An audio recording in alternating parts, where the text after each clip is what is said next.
जब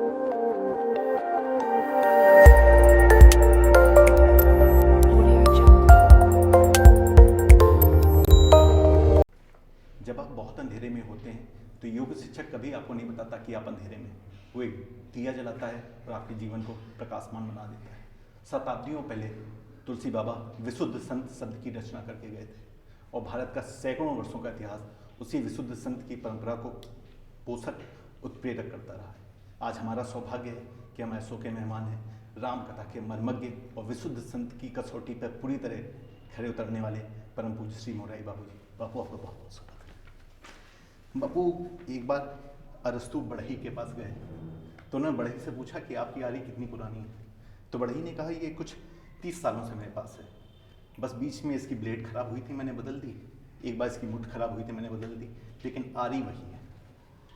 बापू, वाल्मीकि जी के रामायण में राम जी के चरित्रों का वर्णन है, कन्नड़ के रामायण में सीता जी के चरित्रों का बहुत ज़्यादा वर्णन है, जैन की रामायण में या थाई रामायण में रावण के चरित्रों का वर्णन है।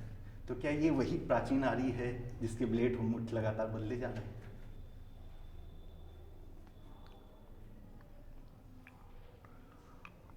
देखो, राम, सीता, लक्ष्मण, हनुमान, भरत, शत्रुघ्न, उधर रावण, विभीषण, कुंभकर्ण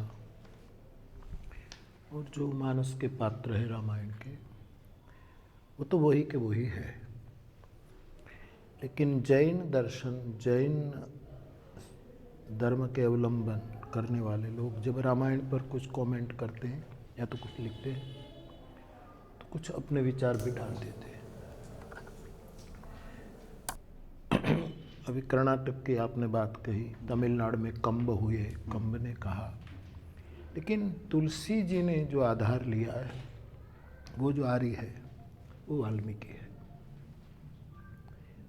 उसी को आज के संदर्भ में वाल्मीकि के शब्दों को, प्रसंगों को, उसको तुलसी अपने ढंग से सतेज करके देश काल के अनुसार आज के जगत के लिए क्या उपयोगी ऐसा करके, और ये छूट हमारे शास्त्रों ने दी है कि समय समय पर शास्त्र का संशोधन होना चाहिए। इसलिए सभी रामायण पर एकम सद्विप्रा बहुधा वदन्ति, इस न्याय से सब ने अपने अपने एंगल से रामायण का दर्शन किया। पात्र वही के वही रहे, लेकिन वस्त्र सब ने अपने पहनाए हैं। बापू, अगर कामिल बुल्के जी के मत के अनुसार से चलें तो रामायण के 300 वाचन उपलब्ध हैं। अगर जिन श्रुतियों के हिसाब से चलें तो 3000 से भी अधिक वाचन उपलब्ध हैं। अगर बापू 2 वाचन या 3 वाचन को देखें तो हमको कथाओं का क्रम तो समान मिलता है, लेकिन विमर्श अलग अलग हो जाता है। क्या आपको लगता है कि रामायण के अधिकतर टीकाओं को लिखने से राम के नाम का विस्तार तो हुआ, लेकिन राम के जीवन वृत्त काफ़ी भ्रमपूर्ण होता गया? हाँ, मैंने कहा नहीं कि यदि बौद्धों की आप जातक कथाएं पढ़े तो दशरथ को कुछ और ढंग से दिखाया गया, इधर जैनों ने कुछ दिखाया, उस विदेशी विद्वानों ने कुछ दिखाया। बाकी जितने आप मानस में देखिए कि भगवान राम लंका विजय करके लौटे तो अवधवासी जितने थे इन सब के सामने प्रभु ने अपना रूप व्यक्तिगत प्रकट किया, जैसी जैसी रुचि थी। अब ये सब अपनी एक एक रामायण लिखे तो सैकड़ों, हजारों, लाखों रामायण हो सकती है।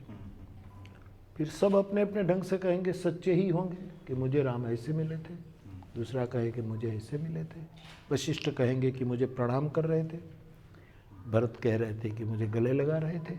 सबकी अपनी अपनी रामायण होगी। तो रामायण शतकोटि अपारा, विश्वामित्र जी ने कहा है शतकोटि प्रविस्तरम, इसका विस्तार है। राम संकीर्ण नहीं हो सकता, लेकिन अपने अपने संकीर्ण ख्यालों के कारण कभी कभी राम को हम छोटा करने की कोशिश करते हैं, लेकिन फूल को आप बंदी बना सकते हैं, खुशबू को नहीं। बापू, एक किशोर जिसे मैट्रिक के सामान्य पाठ नहीं याद हो रहे थे कई सालों तक, वो आज व्यासपीठ के द्वारा करोड़ों लोगों के लिए प्रेरणा स्रोत बने हुए हैं। मैं आपकी बात कर रहा हूँ बापू। तो वो स्थितियों में वो कहाँ से परिवर्तन आया कि आज आप लोगों को प्रेरित कर रहे हैं, प्रभावित कर रहे हैं, रामकथा की ओर मोड़ रहे हैं? देखो, रामायण गंगा है, ऐसा तुलसी जी कहते हैं। और आपने उत्तराखंड की यात्रा की हो तो आपको पता है कि गंगा गोमुख से निकलती है तो बहुत छोटी है, गंगोत्री में आती है तो प्रवाह बढ़ता है, इधर ऋषिकेश में आती है तो बहुत बड़ा हो जाता है, हरिद्वार में प्रयाग में आई तो दोनों नदियों के और संगम करते हुए और गंगा सागर में जाती है तो और विशाल। तो ये मुरारी बापू का कोई इसमें करिश्मा नहीं है, ये राम कथा ही गोमुख से गंगा सागर की यात्रा है, इसलिए करोड़ों करोड़ों लाखों जन तक ये विस्तरती जा रही है। मैं बीच में आ गया हूँ, ये बहाव तो आने वाला था, ये प्रवाह तो आने वाला था, लेकिन मेरा सद्भाग्य कि मैं आ गया, कई लोग आ गए, हम निमित्त बन गए। बापू, भारत में एक बड़ा वर्ग है जो रामायण को ज्यों का त्यों लेता है, वो वैसी ही शिक्षाओं को लेता है, वैसे ही पात्रों को उठाता है। लेकिन एक ऐसा वर्ग भी है जो लिखने पढ़ने वाला है, बुद्धिजीवी कहलाता है, एकेडमिक में है, अनेक प्रोफेशन में है, जो राम के उससे जुड़े पात्रों घटनाओं के और उस पे चरित्र पर सवाल उठाता रहता है। तो क्या बापू ये अति आधुनिक होने के लिए आवश्यक हो गया है कि हम पहले राम पे उंगली उठाएं तभी आधुनिक कहे जाएंगे? देखो, तर्क की छूट है, कुतर्क की छूट नहीं है। कर्त लॉजिक हमारे शास्त्रों ने कबूल किया है, तर्कशास्त्र हमारे यहाँ भी है, सांख्य शास्त्र है, न्याय शास्त्र है, हमारे यहाँ बहुत दर्शन है, इनमें एक तर्कशास्त्र भी है तर्क की, लेकिन दुष्ट तर्क की नहीं होनी चाहिए। तो ये कभी कभी बुद्धि का अतिरेक होने के कारण दुष्ट तर्क आ जाते हैं, उसको तुलसी कहते हैं, उसको बरी करना चाहिए, उसको छोड़कर हमें अपनी गति में जाना चाहिए। बापू, किसी व्यक्ति के साथ कोई दुखदायी घटना हो जाती है तो कुछ वर्षों बाद वो उसे भूलने लगता है, उसके आंसू सूखने लगते हैं, लेकिन मैं आपको देखता हूँ बापू, आपको मैं फॉलो करता हूँ, आप लगातार उन्हीं पात्रों के, उन्हीं घटनाओं के साथ कथाओं में भावुक होते रहते हैं। इतनी सहजता, इतनी करुणा कैसे बरकरार रख पाते हैं? मेरा बिल्कुल स्पष्ट अनुभव है और शायद हजारों मेरे श्रोताओं का भी अनुभव है कि यदि राम कथा वही की वही होती तो कोई भी उब जाता, लेकिन मुझे रोज राम कथा नई लगती है, इसके पात्र रोज नूतन दिखते हैं, मेरे श्रोताओं को भी। वरना आप, मैं कई बार कहता हूँ कि जब से लाइव टेलीकास्ट शुरू हुआ है विज्ञान के जरिए, तो मुझे भी कई लोग कहते थे कि बापू ये होने से लोग पंडाल में नहीं आएंगे, ऐसा कहते थे, लेकिन मैं देख रहा हूँ पंडाल जितना भी करो भर जाता है। इसका मतलब यह है कि लोगों को राम कथा रोज नई, और जो नई हो वही राम कथा। बापू, राम राम से लेकर राम नाम सत्य है तक वाले इस देश में ये राम का नाम सांप्रदायिक कब हो गया?